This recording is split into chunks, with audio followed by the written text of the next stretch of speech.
I'm Eleanor Vance. At 32, I had built what most people would call an extraordinary life. A top position at the Department of Homeland Security, a marriage to one of the most powerful men in global tech, and a reputation for being unshakable. But none of that mattered the moment I walked into my sister's wedding.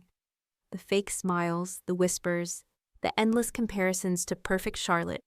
What I didn't expect was my own father shoving me into a fountain. In front of everyone, soaked, humiliated. That's when I stopped shrinking to fit their story. And when my husband walked in, the room went dead silent. Suddenly, I wasn't the disappointment anymore. I was the storm they never saw coming. Before I tell you the rest, where are you watching from?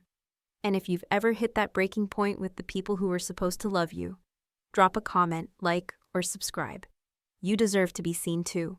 Growing up in the affluent Vance family in Philadelphia meant living inside a meticulously constructed facade. Our sprawling brownstone and Society Hill, with its meticulously manicured garden and antique-filled rooms, screamed old money, success, and impeccable taste. But behind that polished front door, the reality was starkly different. From my earliest memories, I was pitted against my younger sister Charlotte.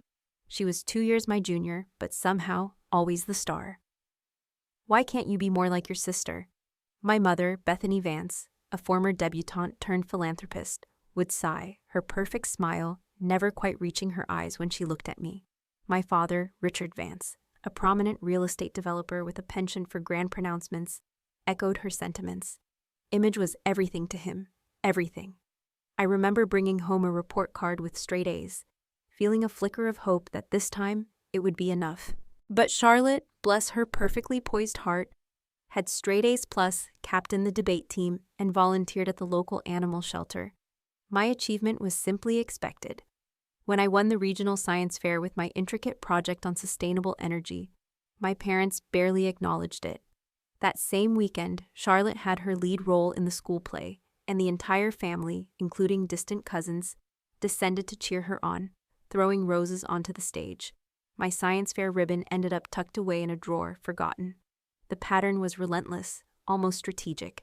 Eleanor, shoulders back, stand up straight.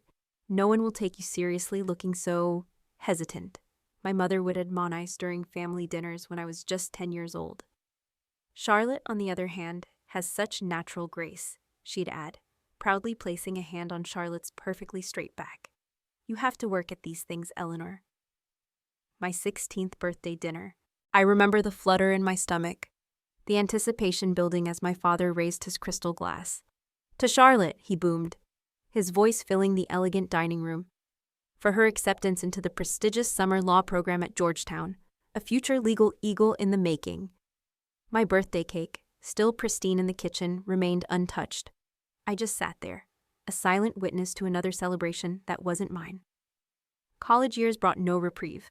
While I was burning the midnight oil at Temple University, maintaining a 4.0 GPA, and working 2 part-time jobs to support myself, because my parents' generosity extended only to Charlotte's Ivy League tuition, they rarely showed up for my events, my poetry readings, my research presentations, even my graduation ceremony. My mother's comment when I received my diploma in cybersecurity. At least you're being realistic about your prospects, dear. A steady government job is sensible. Meanwhile, Charlotte's art history degree from Yale was lauded as her following her true passion. These 1,000 paper cuts, as I came to call them, continued into adulthood. Every family holiday became an exercise in emotional endurance. Every small success I achieved was minimized, every perceived flaw magnified. It was during my 3rd year at the Department of Homeland Security's Cyber Threat Intelligence Directorate, specifically while working on a complex international cyber espionage case, that I made a conscious decision. I needed to create distance, emotional distance. I stopped sharing the details of my life, the real triumphs, the moments of intense pressure and quiet satisfaction. I started declining holiday invitations, citing work commitments that they never bothered to ask about. I built walls higher and thicker than the historic stone of our family home. The irony was my career was flourishing spectacularly. I had found my calling, rapidly ascending through the ranks, with a rare combination of analytical brilliance, unflinching determination, and an almost intuitive understanding of complex digital threats. By age 30, I was leading highly classified operations that my family knew nothing about. My work was protecting critical national infrastructure, stopping cyber attacks that could cripple cities, dismantle economies. But to them, I was just Eleanor who works for the government. It was during a major international cybersecurity summit in Geneva, where I was representing the directorate, that I met Dr. Julian Thorne. He wasn't just any brilliant mind.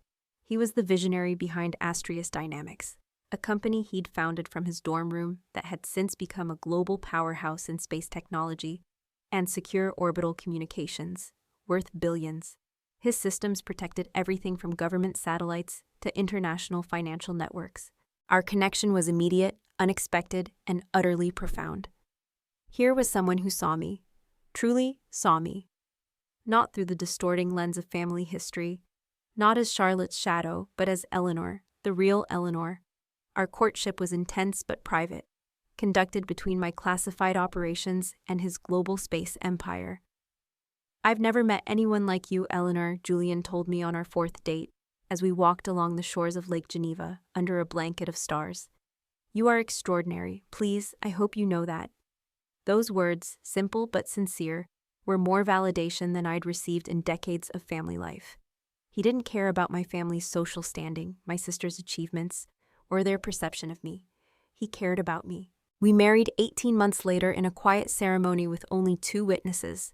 My closest colleague, Marco, a former Marine who understood the complexities of my work, and Julian's sister, Lena, a compassionate astrophysicist who welcomed me into her life without judgment. Our decision to keep our marriage private wasn't just about security concerns, though those were legitimate given our positions. It was primarily my choice to keep this precious, sacred part of my life untainted by my family's toxicity. For 3 years, we built our life together, maintaining separate public identities. Julian traveled extensively for business, launching new satellites, securing international contracts.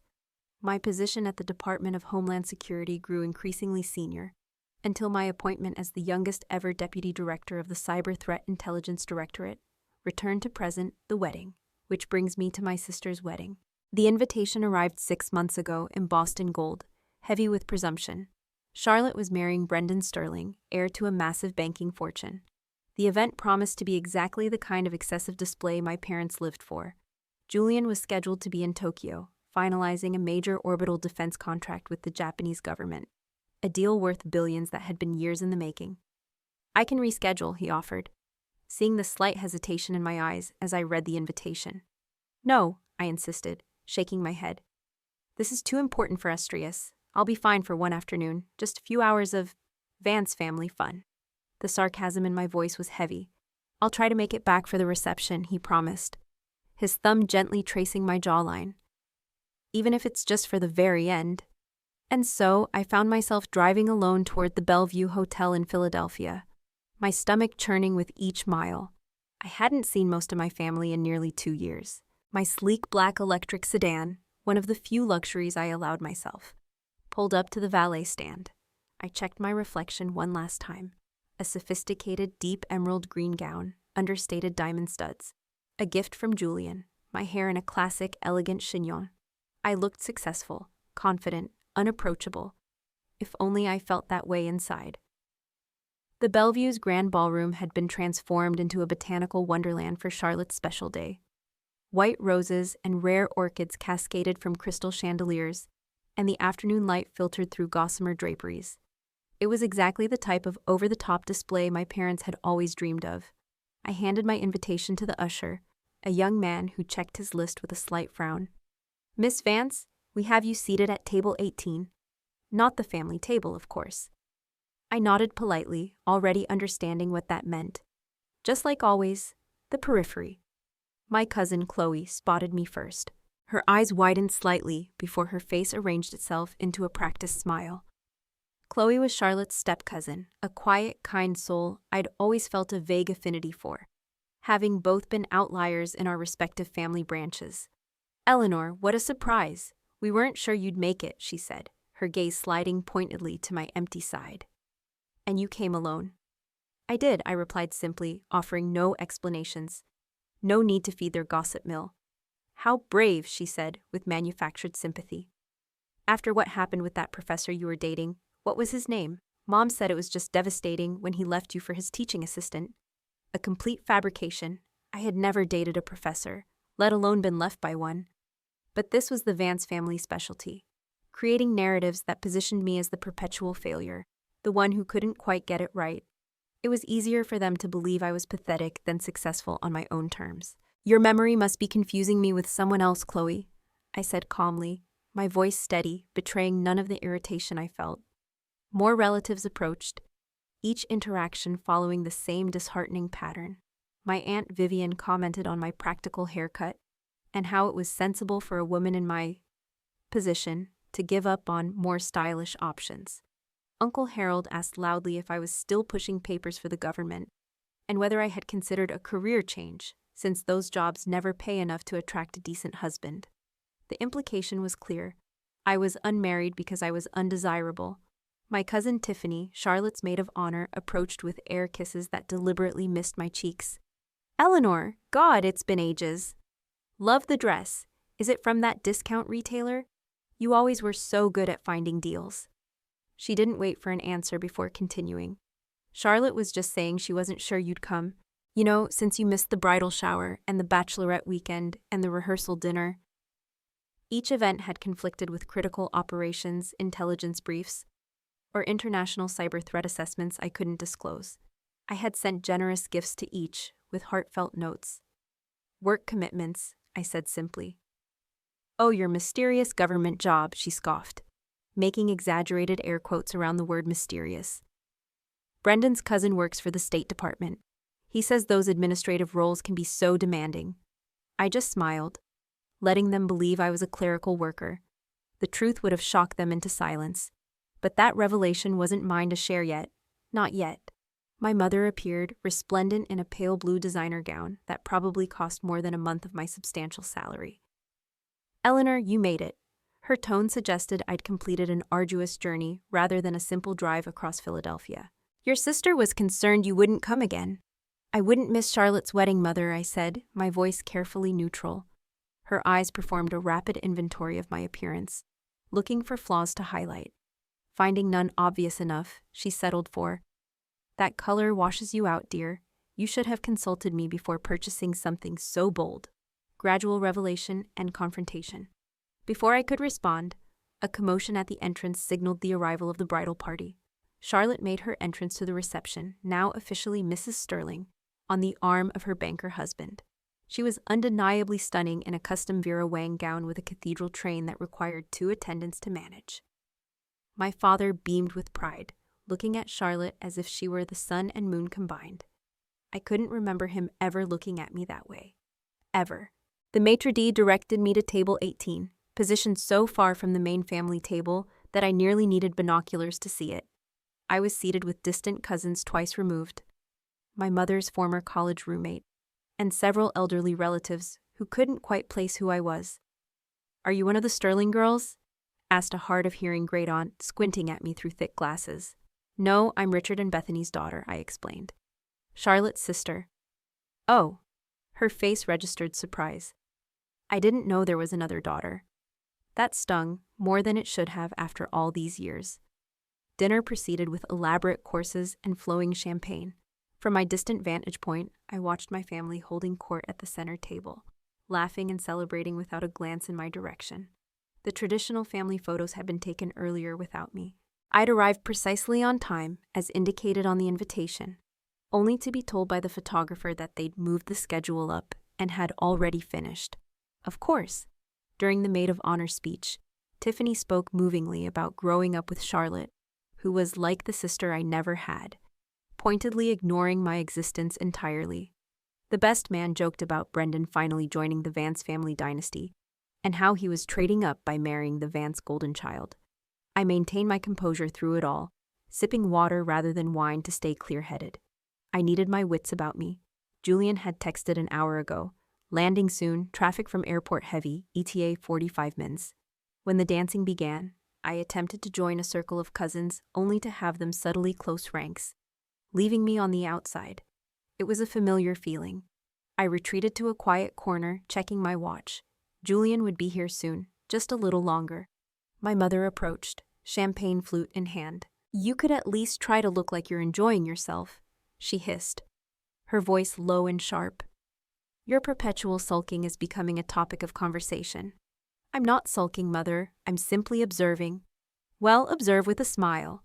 The Sterlings are important people, and your sister has made an exceptional match. Don't embarrass us." As if I were the embarrassment in this scenario. "The least you could have done was bring a date," she continued, her gaze sweeping over my empty side. "Everyone is asking why you're here alone." Again, I didn't bother explaining that my husband was worth more than the entire Sterling family fortune combined. That revelation would come soon enough. The reception was in full swing when my father tapped his crystal glass for attention. The crowd quieted as he took center stage beside the elaborate ice sculpture of intertwined swans.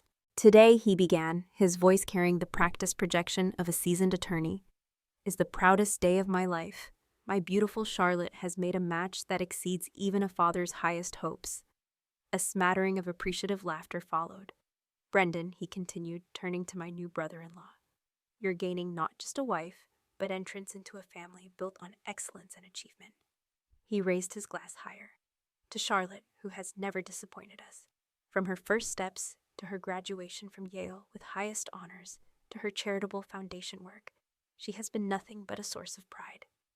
My chest tightened, not because I expected to be mentioned. I knew better. But because of the implicit comparison. Charlotte had never disappointed them. The unspoken conclusion was obvious. I had. As he continued extolling Charlotte's virtues, I quietly slipped away toward the terrace doors. I needed air, space, a moment to regroup before Julian arrived. The evening sun was setting over the hotel's famous courtyard fountain, casting golden light across the rippling water. I had nearly reached the sanctuary of the terrace when my father's voice boomed from behind me. "Leaving so soon, Eleanor?" I turned slowly. He stood 10 feet away, microphone still in hand. The entire reception looking in our direction. My mother and Charlotte flanked him, identical expressions of disapproval on their perfect faces. "Just getting some air," I replied, keeping my voice steady. "Running away, more like it," he said, and the microphone amplified his words to the entire room. "Classic Eleanor, disappearing when family obligations become inconvenient." A flush of heat crawled up my neck. "That's not true, isn't it?" His voice had taken on the cross-examination tone I remembered from childhood. "You've missed half the wedding events. You arrived alone without even the courtesy of bringing a +1. The room had fallen completely silent. "I'm sorry if my attendance alone offended you," I said carefully, trying to inject dignity into my words. "She couldn't even find a date," my father announced to the room.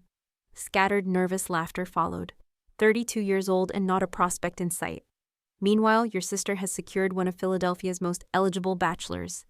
The laughter grew louder, encouraged by his showmanship. "Dad," I said quietly, a plea in my voice, "this isn't the time or place." "It's exactly the time and place," he retorted, advancing toward me, the microphone held like a weapon. "This is a celebration of success, a family achievement, something you would know nothing about." Each word was a calculated barb, designed to penetrate years of carefully constructed armor. I glanced at my mother and sister, looking for any sign of intervention, any flicker of concern. They simply watched. My mother with a tight, almost satisfied smile. Charlotte with barely concealed satisfaction. "You think we don't know why you're really alone? Why you hide behind that mysterious government job?" My father continued, now inches from me, the microphone lowered but his voice still carrying in the hushed room. Decades of resentment had transformed his face into something almost unrecognizable. "Dad, please stop," I whispered, acutely aware of hundreds of eyes on us. "Stop what? Telling the truth? The truth that you've never measured up? That you're an embarrassment to the Vance name?" His voice rose with each question. Something inside me snapped. Not toward anger, but toward a strange, calm clarity.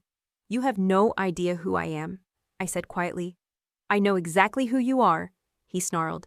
And then it happened. His hands connected with my shoulders, a forceful shove that caught me completely off guard.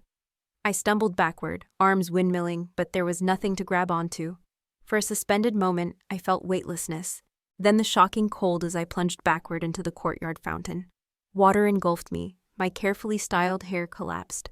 My silk dress billowed, then clung to my body, turning a darker, saturated green. My makeup surely ran in rivulets down my face. The physical shock was nothing compared to the realization that my own father had just publicly humiliated me at my sister's wedding. The crowd's reaction came in waves. First, shocked gasps, then uncertain titters, finally erupting into full-throated laughter and even scattered applause. Someone wolf whistled. Another voice called out, "Wet t-shirt contest after the garter toss." More laughter, more applause. I pushed myself up, water streaming from my ruined dress. My heels slipped on the fountain's slick bottom as I found my footing. Through dripping strands of hair, I saw my father's triumphant expression, my mother's hand covering a smile, my sister's undisguised glee. The photographer snapped picture after picture, capturing my humiliation for posterity. This would be in the wedding album, passed around at future family gatherings. Another chapter in the Eleanor the Failure narrative. But something unexpected happened in that fountain. As the cold water shocked my system, so too did a realization. I was done. Done seeking approval. Done accepting mistreatment. Done hiding who I really was. I stood fully upright in the fountain, water cascading from my designer dress. I pushed back my soaked hair and looked directly at my father. "Remember this moment," I said, my voice carrying across the suddenly quiet courtyard, not shouting, not emotional, just clear and precise. The smile froze on my father's face. Something in my tone must have registered, because uncertainty flickered in his eyes.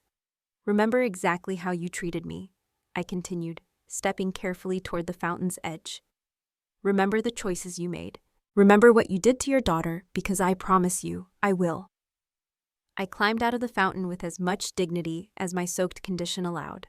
A stunned silence had replaced the laughter. Even my father seemed momentarily at a loss for words. The memory of a similar public humiliation flashed through my mind. High school graduation, when my father had interrupted my valedictorian speech to loudly comment that memorization had always been Eleanor's only talent. The audience had laughed then too. I had shrunk into myself, becoming smaller, not this time. I walked through the crowd, water dripping with each step, creating a trail across the expensive carpet. No one stopped me as I made my way to the ladies' room. No one offered help. No one spoke. And strangely, I was okay with that. For the first time in my life, I didn't need anything from these people. The ladies' room of the Bellevue was blessedly empty. When I pushed through the door, I caught sight of myself in the gold-framed mirror. Mascara streaked down my cheeks, hair plastered to my skull. The emerald dress, now a darker forest green, were saturated with water. And yet I didn't feel defeated. I felt oddly liberated. My phone had been in my clutch, which thankfully I'd left at table 18 before the fountain incident. I retrieved it from a concerned-looking distant cousin, Chloe, who'd guarded it for me. Then I returned to the bathroom to text Julian. "How close are you?" His response came immediately. 20 minutes out, traffic clearing, everything okay? I hesitated before typing. Dad pushed me into the fountain in front of everyone. 3 dots appeared instantly, disappeared, reappeared. Finally, "I'm coming." 10 minutes. Security team already at perimeter. I hadn't known he'd send a security team ahead. That was Julian. Always thinking 10 steps ahead. Always protecting what mattered to him. And somehow, incredibly, I mattered to him. The bathroom door swung open and a young woman entered. One of Brendan's cousins, I thought. She stopped short when she saw me. "Oh, are you okay?" "I'm fine," I replied, straightening my spine. "Just a little wet." She hovered uncertainly. "Everyone's talking about what happened. It was really awful of your dad." Her unexpected kindness nearly broke my composure. "Thank you for saying that." "I have a spare dress in my car," she offered, her voice soft. "It might be a little big, but—" "That's incredibly kind," I interrupted, a small smile touching my lips. "But I have a change of clothes in my car, a professional habit. Always have backup options." "Could you walk with me to the valet? I'd rather not wade through the crowd alone." "Of course," she said, her eyes gentle. "I'm Chloe, by the way, Brendan's step-cousin from his mom's second marriage. Basically the Sterling family outlier." "Eleanor," I replied, offering my dripping hand. "Vance family scapegoat, pleasure to meet you." She laughed, a genuine, unforced laugh. And somehow that small moment of connection steadied me. Chloe ran interference as we made our way through a side exit to the valet stand. I retrieved my backup outfit from the car's trunk. a simple black sheath dress, and flats I kept for emergencies. 10 minutes in a nearby restroom, and I'd managed to transform myself from drowned rat to reasonably presentable professional. As I applied fresh makeup, I thought about my life, my real life, not the distorted version my family perceived. I had graduated top of my class at the DHS Academy. I had led operations that saved American lives. I had earned the respect of hardened field agents and Washington officials alike.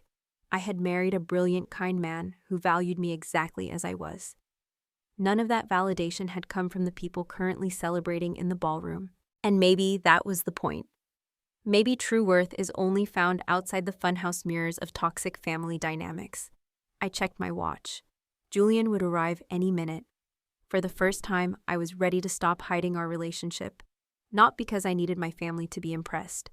That ship had sailed into the fountain with me, but because I was tired of diminishing myself to make them comfortable.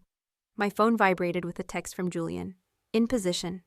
I took a deep breath, smoothed my replacement dress, and walked back toward the reception with my head high and shoulders back. Chloe had returned to her table, but she gave me an encouraging thumbs up as I passed. The festivities had resumed in my absence. The dance floor was crowded, the bar busy, the cake waiting to be cut. No one noticed me immediately, which allowed me to position myself strategically near the main entrance. I spotted my mother first, holding court with several of her socialite friends, gesturing animatedly. As I drew closer, her words became clear. Always been difficult, Eleanor. We've tried everything with her. Absolutely everything. The best schools, the best therapists. Some people simply refuse to thrive. Such a shame, agreed one of her friends. Especially with Charlotte being so successful. Same parents, same opportunities. Genetics are mysterious. My mother sighed theatrically. Richard and I have accepted that Eleanor will never... She trailed off as she noticed me standing there, clearly not still hiding in the bathroom as she'd assumed. Eleanor, she recovered quickly, a brittle smile on her face. You look dry. Yes, Mother, I always keep a spare outfit handy, one of many professional habits. Her friends murmured uncomfortable greetings before finding urgent reasons to refresh their drinks. Was humiliating me part of the wedding itinerary? I asked quietly, my voice cutting through her pretense. Or did Dad improvise that part? Don't be dramatic, dear, she hissed, leaning in closer. You are trying to slink away as usual. Your father simply lost patience with your antisocial behavior.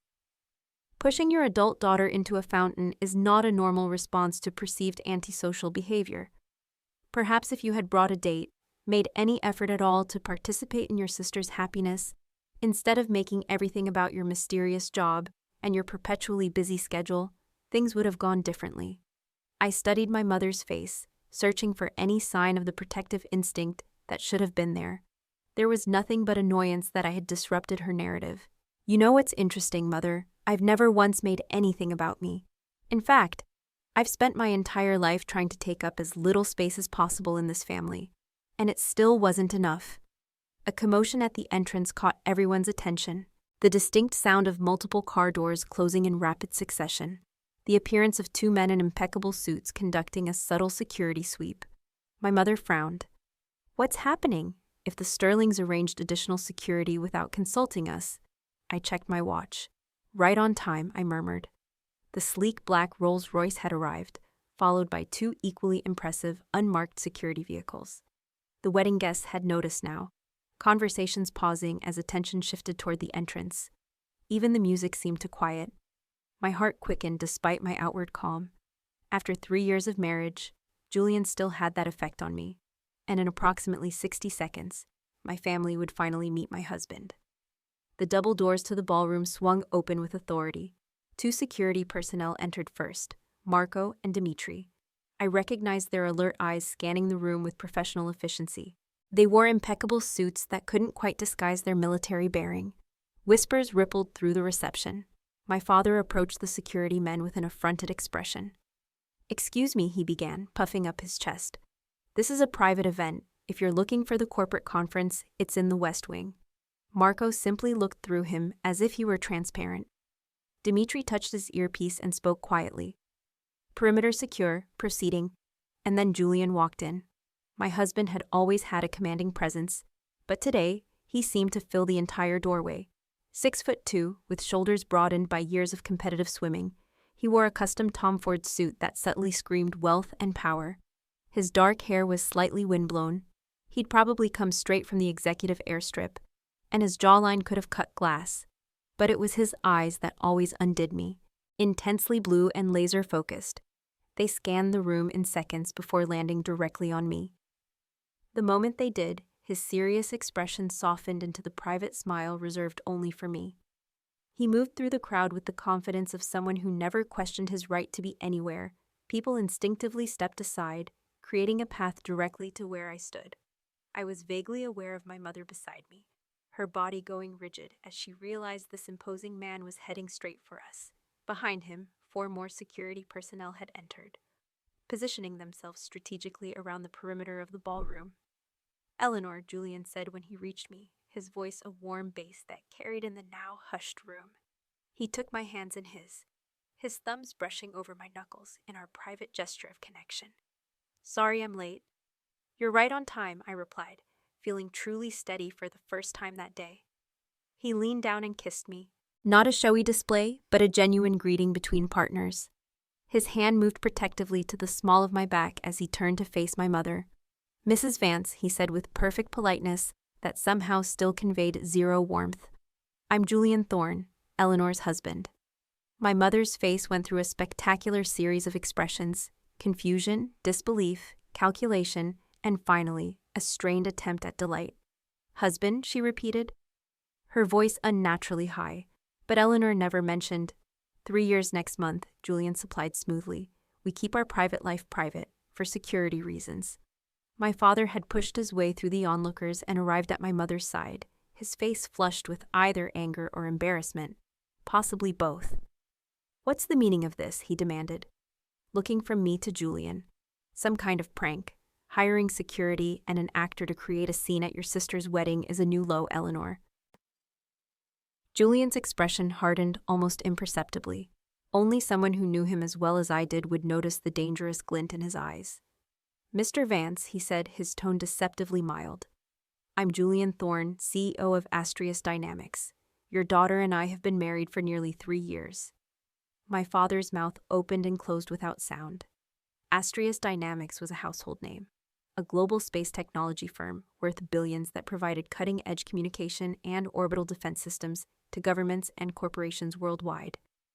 Even my technology-averse father would recognize it. "That's not possible," he finally managed. "We would have known." "Would you?" Julian asked, genuine curiosity in his voice. "When have you ever shown interest in Eleanor's actual life? From what I've observed today and what she's shared over the years, your interest extends only to criticizing her choices, not understanding them." My sister had appeared now, her white gown making her look like an apparition floating through the stunned guests. Brendan followed in her wake, his expression torn between confusion and fascination. "What's happening?" Charlotte demanded, her voice shrill. "Who are these people?" "Apparently," my mother said faintly, still reeling, "your sister has a husband." "That's ridiculous," Charlotte scoffed. "She's making it up for attention. On my wedding day." Julian's arm tightened around my waist, not possessively, but supportively. "Mrs. Sterling, congratulations on your marriage. I apologize for missing the ceremony. International business obligations kept me in Tokyo until a few hours ago." His impeccable manners made Charlotte's rudeness stand out in stark relief. She flushed, looking uncertainly between Julian, the security team, and the increasingly interested wedding guests. "Is this some kind of joke?" My father found his voice again. "You expect us to believe that Eleanor, our Eleanor, secretly married a billionaire space tech CEO," supplied one of Brendan's friends from the back, who had apparently Googled Julian on his phone. "Holy cow, that's really Julian Thorne. Forbes cover last month. Net worth estimated at $12 billion. A collective gasp rippled through the room. My mother swayed slightly, reaching for the back of a chair to steady herself. "I don't understand," she whispered. "Why wouldn't you tell us?" For the first time, her question seemed genuine, rather than accusatory. I almost felt sorry for her. "When have you ever wanted to hear about my successes, Mother?"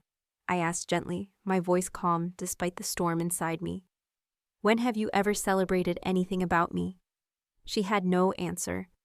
As for me, Julian continued smoothly, his eyes fixed on my father. I've been looking forward to meeting the family Eleanor has described so vividly. Though I admit, after witnessing your behavior today, I find myself rather— He paused, selecting his word carefully. Disappointed. My father's face darkened. Now listen here, young man. No, Mr. Vance, Julian interrupted, his voice suddenly hard as steel. You listen. I watched from the terrace as you publicly humiliated your daughter. I saw you push her into that fountain. I heard the things you said to her. The blood drained from my father's face. Under normal circumstances, Julian continued, his voice dangerously low, such an assault would have immediate consequences. My security team was prepared to intervene, but Eleanor signaled them to stand down. That's the kind of person your daughter is. Even after your despicable behavior, she didn't want to create a scene at her sister's wedding. The room had gone completely silent. Even the waitstaff had frozen in place. Fortunately for you, Julian finished, his eyes burning into my father's. My wife is a better person than I am, because if anyone ever treated her that way again, my response would not be nearly so measured. The threat, though delivered in the most civilized tone possible, hung in the air like storm clouds. At that precise moment, as if choreographed for maximum dramatic effect, the ballroom doors opened once more. Two individuals in crisp business attire entered, their posture alerting me immediately to their identities, even before I saw their faces. Marco and Sophia, my most trusted team members from the directorate. They approached with purposeful strides, coming to a stop a respectful distance from where Julian and I stood with my family. Director Vance, Sophia said formally, using my official title. I apologize for the interruption, but there's a situation requiring your immediate attention. The title hung in the air for a beat before the whispers started. Director? Did she say Director Vance? What department? My father's confusion was almost comical. Director of what? Some minor government office? Julian's smile was razor-sharp. Your daughter is the youngest Deputy Director of Cyber Threat Intelligence Operations in Department of Homeland Security history, Mr. Vance. Her work has saved countless American lives and earned her the highest security clearance possible. More gasps, more whispers. My mother looked as though she might faint. Charlotte stepped forward, her bridal glow diminished by confusion and dawning horror. That's impossible. Eleanor is just what, Charlotte? I asked quietly. Just your disappointing older sister, just the family scapegoat, just the perpetual failure. She had no answer. The Eleanor Vance I know, Julian said, his voice carrying easily through the silent room, is brilliant, courageous, and formidable. She has the respect of hardened field agents and government officials alike. She makes decisions daily that affect national security. He turned to look directly at my father. And for some inexplicable reason, she still cared enough about your approval to attend this wedding, despite knowing exactly how you would treat her. My father seemed to have aged 10 years in the last 5 minutes. The confident, bullying real estate magnate had vanished, replaced by a confused old man trying to reconcile his lifelong narrative with this new reality. Why didn't you tell us? He asked, his voice smaller than I'd ever heard it. Would you have believed me? I replied simply. Or would you have found a way to diminish this too? His silence was answer enough. Marco approached, holding a secure tablet. Director, I hate to press, but we need your authorization on this operation. I took the tablet, scanned the information, and made a quick decision. Proceed with option 2, but increase surveillance on the secondary target. I'll call in for the full briefing in 20 minutes. Yes, ma'am, Marco replied, accepting the tablet back. The professional exchange happened in seconds, but its impact on the room was seismic. This wasn't play acting. This wasn't an elaborate ruse. This was real power, real responsibility, and I wielded it with casual confidence. Julian checked his watch. We should go. The private jet is waiting at the executive airstrip, and we have the Tokyo team on standby for the video conference at 9. I nodded, then turned to face my stunned family one last time. Congratulations on your wedding, Charlotte. I wish you and Brendan every happiness. My sister seemed incapable of speech. Brendan, to his credit, stepped forward and offered his hand to Julian. It was an honor to meet you, Mr. Thorne, and you, Director Vance. I hope we'll have the opportunity to get to know each other better in the future. His sincerity was unexpected and rather touching. I shook his hand warmly. I'd like that, Brendan. My parents remained frozen, decades of their carefully constructed narrative lying in shambles around them. Mr. and Mrs. Vance, Julian said with perfect courtesy, a slight smile on his lips that didn't quite reach his eyes. Thank you for the invitation. I apologize again for missing the ceremony. My father finally found his voice.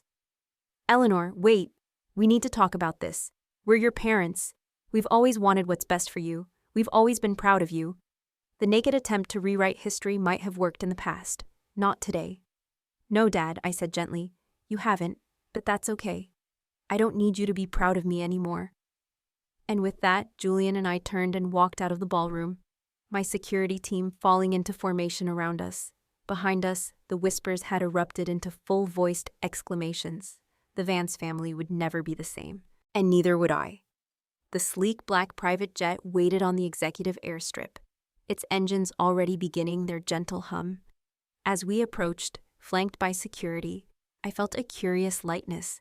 Decades of family baggage seemed to have fallen away, left behind in that ballroom, along with my parents' shattered illusions.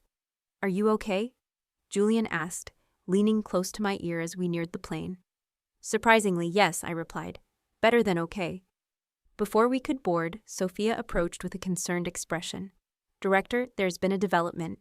The ambassador is requesting your presence at the embassy immediately. The surveillance package picked up anomalous signals. I exchanged a look with Julian. This wasn't part of the evening's script. Real or performance art, I asked quietly, a slight smile playing on my lips. Unfortunately, real, she responded, her face serious. Marco is already coordinating with the field team, time sensitive.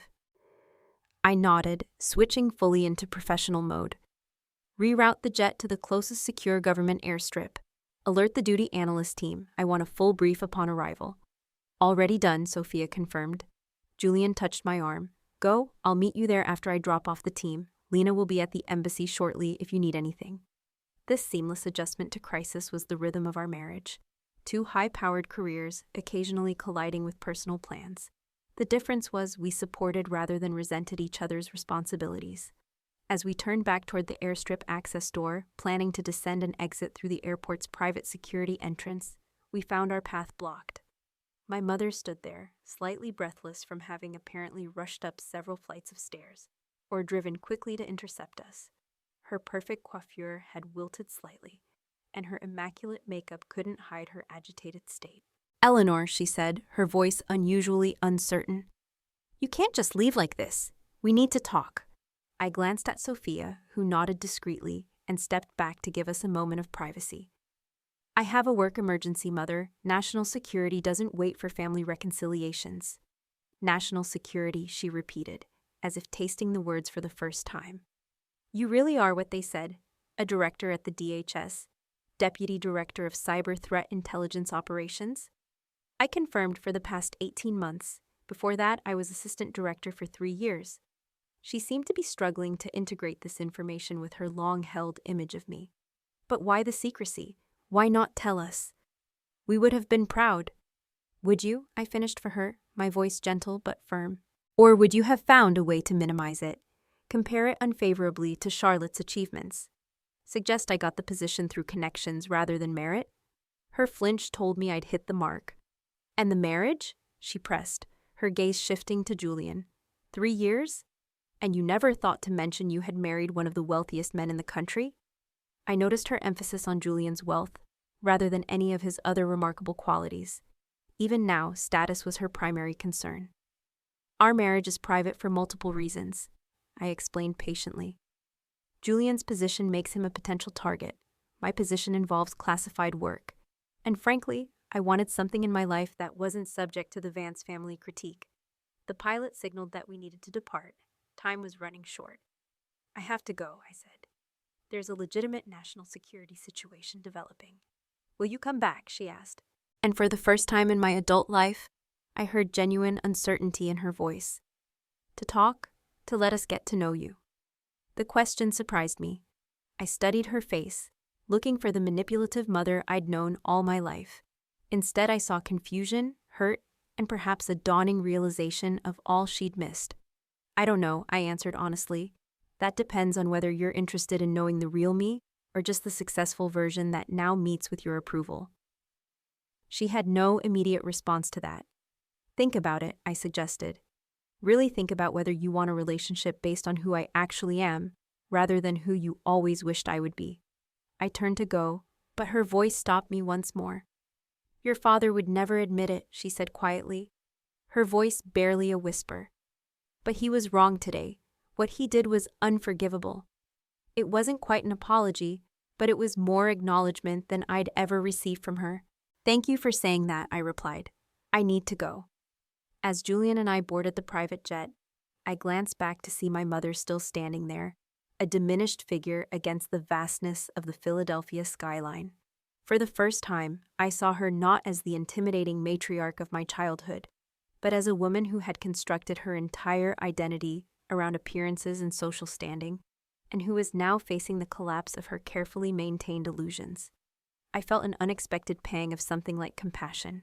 The embassy situation turned out to be legitimate but manageable, encrypted communications suggesting a potential security breach that my team efficiently contained within 2 hours. By 11 p.m., Julian and I were finally alone in our penthouse, overlooking the Schuylkill River.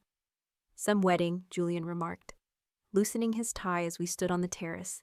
The city lights reflected off the water, creating a tapestry of glimmering patterns. Not quite how I planned to introduce you to the family, I admitted, slipping off my shoes. I thought it went rather well, actually, he said with a slight smile. The look on your father's face when Marco called you director was worth the price of admission. I laughed despite myself. That was rather satisfying. Your mother followed you to the airstrip, he noted. That seems significant. I'm not sure what it means yet, I said honestly. 32 years of patterns don't change in an afternoon. No, he agreed. But revelations can sometimes create openings for change. He pulled me gently into his arms. Whatever you decide about your family, I'm with you. If you want to explore reconciliation, I'll support that. If you want to maintain distance, I'll support that too. This was what real love felt like. Not the conditional approval I'd sought from my family for decades, but unconditional support regardless of my choices. Did you see Brendan's face when he realized who you were? I asked, changing the subject. I think he was mentally calculating how to get you to invest in his hedge fund. Julian laughed, a rich, warm sound. He seemed like the only decent one in the bunch, recognized your title immediately, and showed appropriate respect. I noticed that too, I admitted. Maybe Charlotte made a better choice than I gave her credit for. My phone buzzed with an incoming text. I expected it to be work-related, but instead saw my cousin Chloe's name. OMG, the family is in complete meltdown after you left. Your dad keeps saying there must be a mistake. Your mom is weirdly quiet. Charlotte has locked herself in the bridal suite. Also, I Googled your husband and holy crap. Also, I'm sorry they treated you like garbage all these years. Drink sometime? Signed, your new favorite cousin. I showed the message to Julian, who raised an eyebrow. New favorite cousin? She was kind to me after the fountain incident, I explained. Before you arrived, offered me a spare dress, helped me avoid the crowd. A small kindness, but it stood out. Sometimes allies come from unexpected places, he observed. Over the next hour, my phone lit up with messages from family members who had never bothered to call me before. Distant relatives suddenly remembered my birthday. Second cousins inquired about lunch dates. My father sent a stiffly formal text stating that we should discuss recent developments at your earliest convenience. I silenced the phone and set it aside. Those responses could wait. They're not reaching out to me, I told Julian as we prepared for bed. They're reaching out to Director Vance, wife of billionaire Julian Thorne, not to the person I actually am. Does that surprise you? He asked gently. No, I admitted. But it does clarify things. As I drifted towards sleep in the safety of our home, I realized that the day's events hadn't given me a family. I'd had one all along. Julian, my trusted team at the directorate, friends who valued me for myself, the family I'd chosen rather than the one I was born into. And that, I was discovering, made all the difference.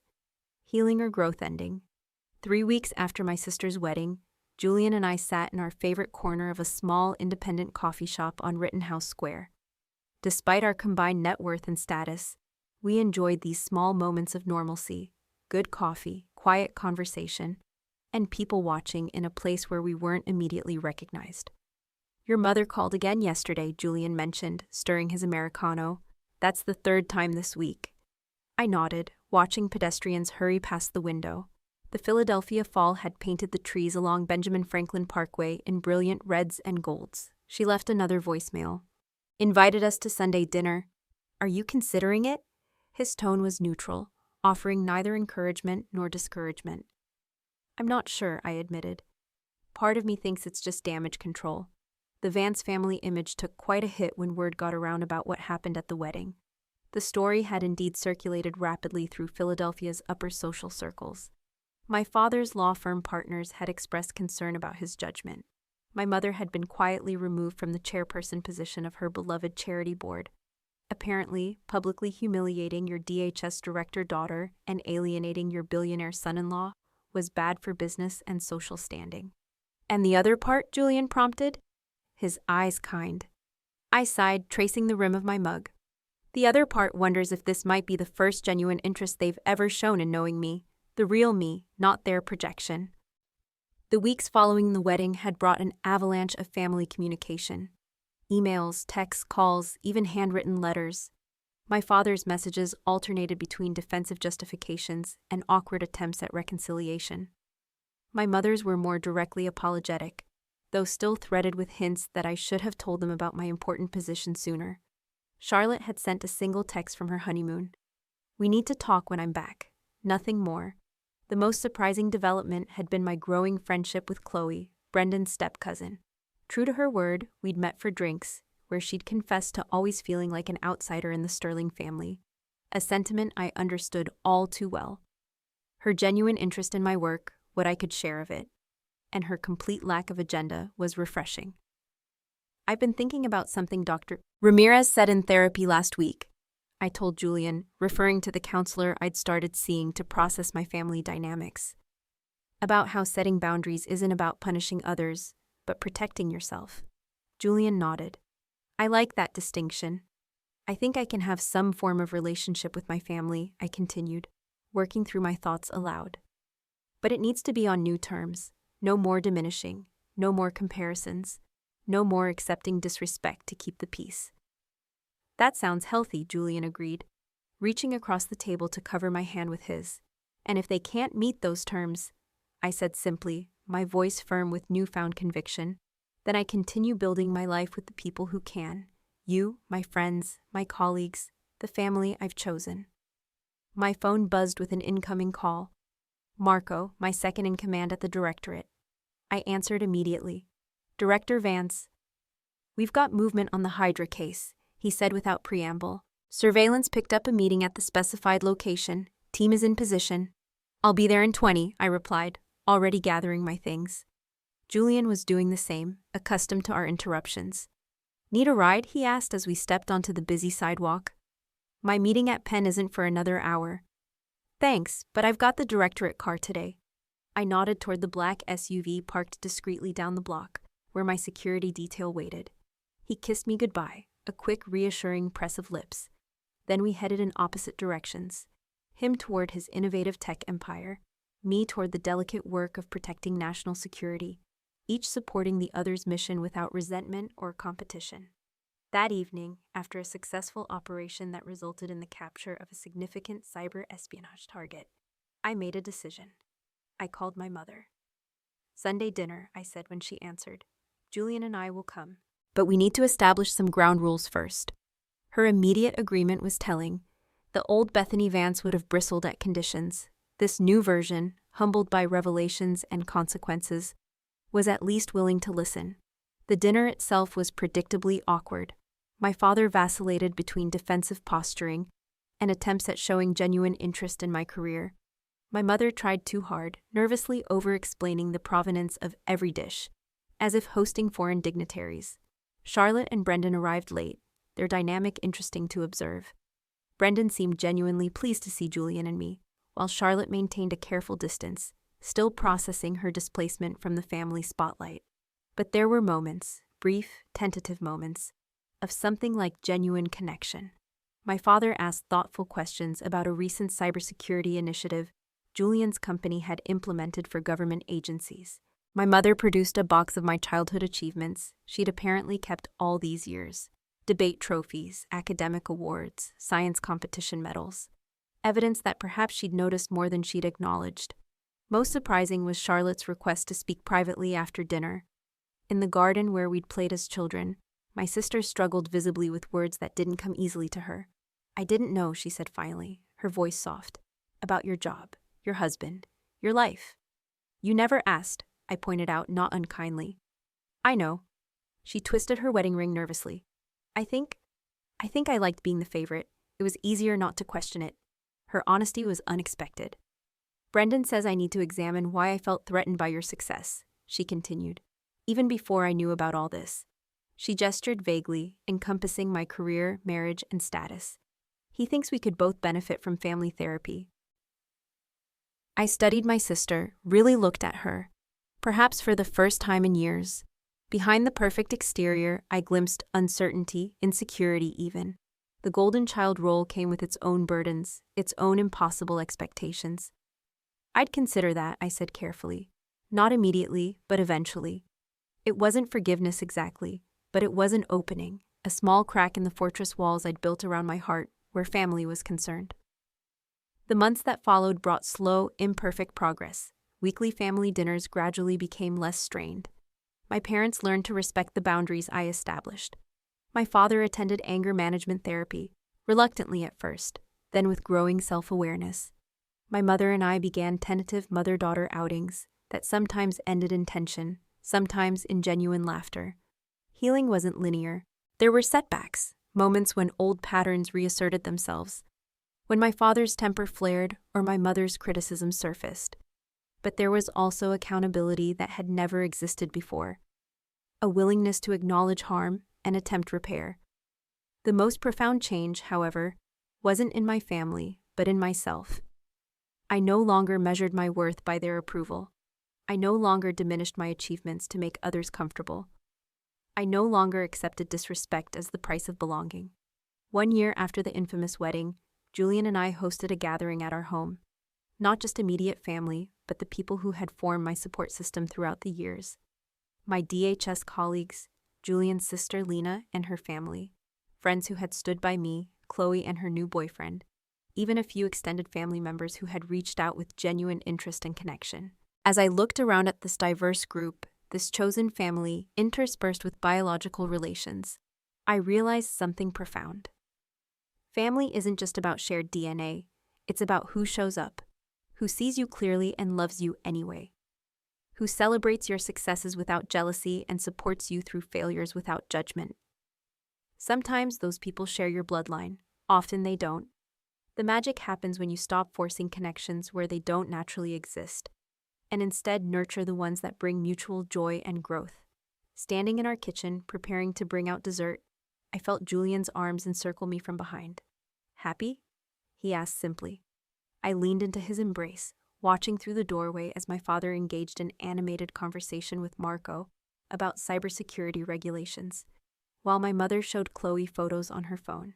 And Charlotte's musical laugh rang out at something Brendan had said.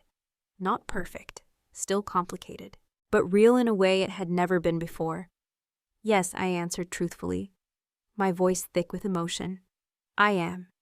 If you're watching this and have struggled with toxic family dynamics, I want you to know that your worth isn't determined by those who failed to see it. Building boundaries isn't selfish. It's necessary for healing. And sometimes, the most loving thing you can do for yourself is to create distance until genuine change occurs." Have you experienced family relationships healing after setting firm boundaries? Or have you found peace by creating your chosen family instead? Share your stories in the comments below. Your experience might be exactly what another viewer needs to hear today. Don't forget to like and subscribe if this resonated with you. And thank you for being part of this supportive community where we can share our journeys of healing and growth together.